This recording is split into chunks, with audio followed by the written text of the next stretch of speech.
welcome to A Salt and Buttery. Today we are going to make pancakes. Now I know most people are used to doing it from a mix, and there are a couple shortcuts that I can show you, okay?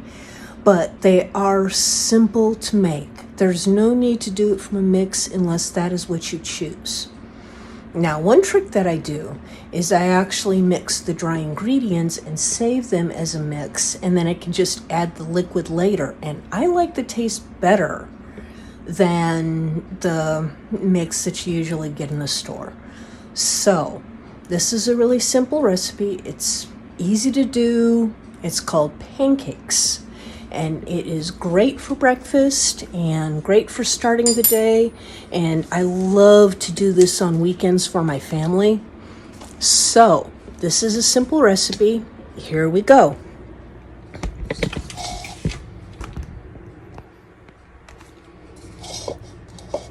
So, we take our flour. Okay. We take our salt and sugar. Wonderful. We take our baking powder. Not baking soda, baking powder. Okay. Then what we're going to do is we're going to add part of the milk, because sometimes this comes out thicker than other times. If you want to make it really thick, you can also use this for waffles. Now, at this point, you can start making some alternatives. You can do milk. You can also use orange juice. I've had really good results with orange juice, with apple juice. I've also done this with almond milk. Okay, so now we have 1 egg and 2 tablespoons of oil. Now, if I'm making a dry mix, I have almost all of this stuff except for the milk and the egg and the oil. But I also add about 1/4 teaspoon of vanilla. Now, if I can, as you just saw, I like to use vanilla bean paste. I like the flavor better. Okay, but the same company also does a really good vanilla bean extract. And like I said, this is really easy to do. How thick it comes out depends entirely on what you prefer and how thick you want to make it. If you want to make them thin, okay. If you want to make them crepe thin, this recipe will not work for that, because there's too much of the leavening agent in it, okay, which is the stuff that makes it rise. Instead, if you want to do crepes, I will do that recipe at a later time. Now, this is just about perfect. Okay, so like I said, you can use almond milk, you can use rice milk, you can use regular milk, okay? If you wish to, you can also add a little bit of applesauce. You can add a little bit of smashed up banana, okay? You can do almost anything to this. Like I said, this is a really basic recipe. Some of the really easy alternatives are, instead of using milk, use orange juice or apple juice or almond milk or rice milk, okay? If you have someone who cannot handle the milk products, then go ahead and do the juice. And you can still get a really, really good pancake with this. Now, I actually forgot to grab my ladle, which is my easiest way to measure out the pancakes, but this recipe will make about 4 pancakes. So I'm going to go grab my ladle. I'll be right back.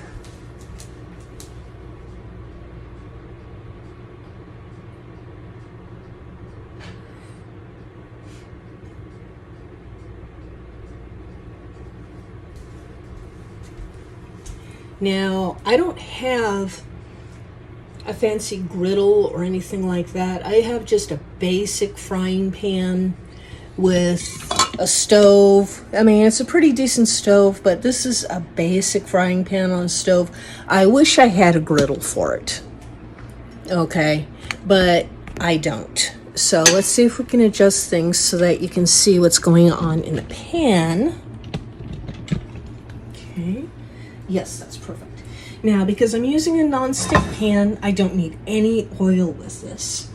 Now, the disadvantage with the non-stick, like I've said on some other things, is you're not going to get the crispy edges. If you want the crispy edges right around the edge, what you're going to want to do is, even with the non-stick, you're going to want to put some oil or melt some butter in there. If you're not so worried about the crispy edges, then you can do it without any additional oil. Okay, now this is another point at which personal preference plays a big part. Okay, you can make them as thick as you want, you can make them as thin as you want. I will do crepes at a later time and show you some neat tricks with that. Quick hint, they don't always have to be for dessert. Anyway, then also another trick that I do while the pancake is cooking, let me talk to you here. Okay, now while the pancake is cooking, one trick that I do is I will make up a large portion, like a 4 times or 6 times batch of just the dry ingredients. Okay, but in addition, what I do is I also add the vanilla and the egg, but I use a substitute that I found to be really, really useful. Okay, I use a dry egg substitute that works really well for simple baked goods like pancakes and things like that. It doesn't work so well for some more advanced things, okay, because you lose the flavor of the eggs. But it works really good. It's a dry egg substitute. This is the one that I actually use. Okay. And it is a simple substitute. The directions are on the back. And then there's another thing that I discovered when I was over in Germany. They have this wonderful thing called vanilla sugar. It is sugar that's flavored with vanilla, okay? Or you could probably make your own if you want to be that obsessive about it. I'm not that obsessive about it, okay, honestly. Sorry. My apologies. My apologies to the people who prefer to do all that themselves. Okay. I'm sure it's really easy to do. I've never tried it, so maybe that'll be a future experiment. Anyway, but I get the vanilla sugar. It's kind of a coarse looking sugar. Okay. But it has a really good vanilla flavor in it. And then what I'll do, like I said, I will do a large mix of the dry ingredients, including the egg substitute and the vanilla sugar. And then all I have to do when it's time to make the pancakes is I just add the milk and the oil. Hey, or the orange juice in the oil, or the apple juice in the oil, or whatever, okay? Like I said, make it as thick as you want.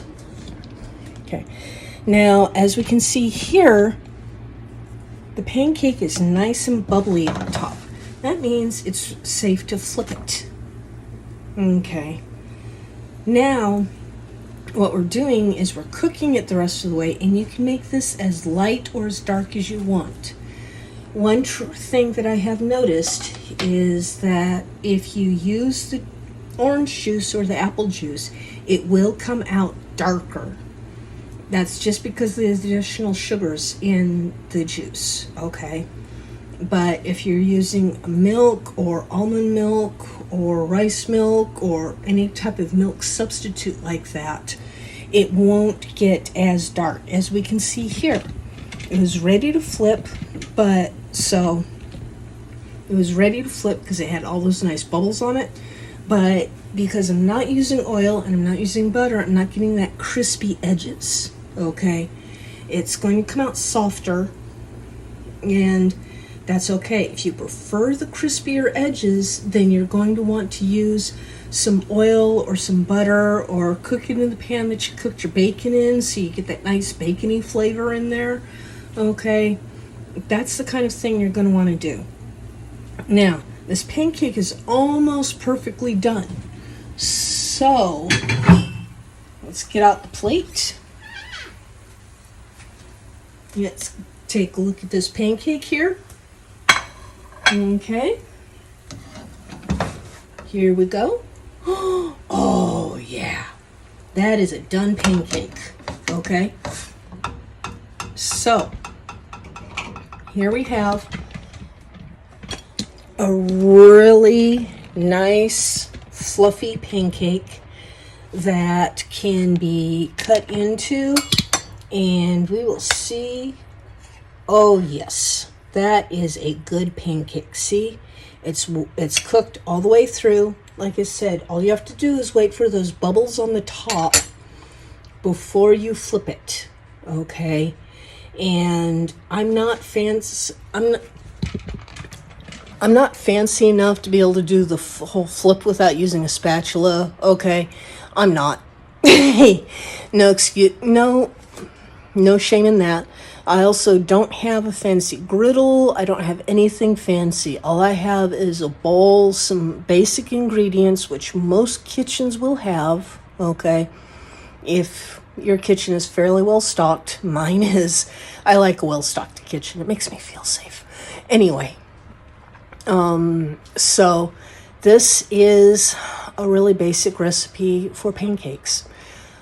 You don't have to use a mix. You can make your own mix with this. Like I said, I will include the list of ingredients, including the proportions, and the liquid part is going to be a little bit of a variable because depending on the humidity in your area, how thick or thin you like the pancakes, hey, that's going to change how much liquid you put into it. But have some fun with this. Try it with the orange juice. That tastes great.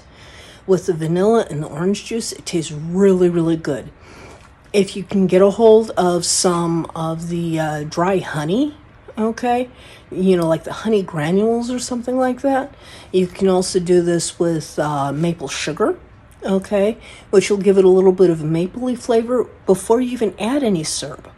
And I actually like to have mine with butter and a little bit of honey. Sometimes I do some jam. Sometimes we do the basic syrup thing. I've known some people who love their pancakes with peanut butter, okay? If you want a peanut butter and jelly pancake, more power to you. Have fun with this, okay? So let me know what you think. Let me know if you have any questions. And once again, thank you for listening to me. And this is a salt and buttery with intent to satisfy. Thank you. Have a great day.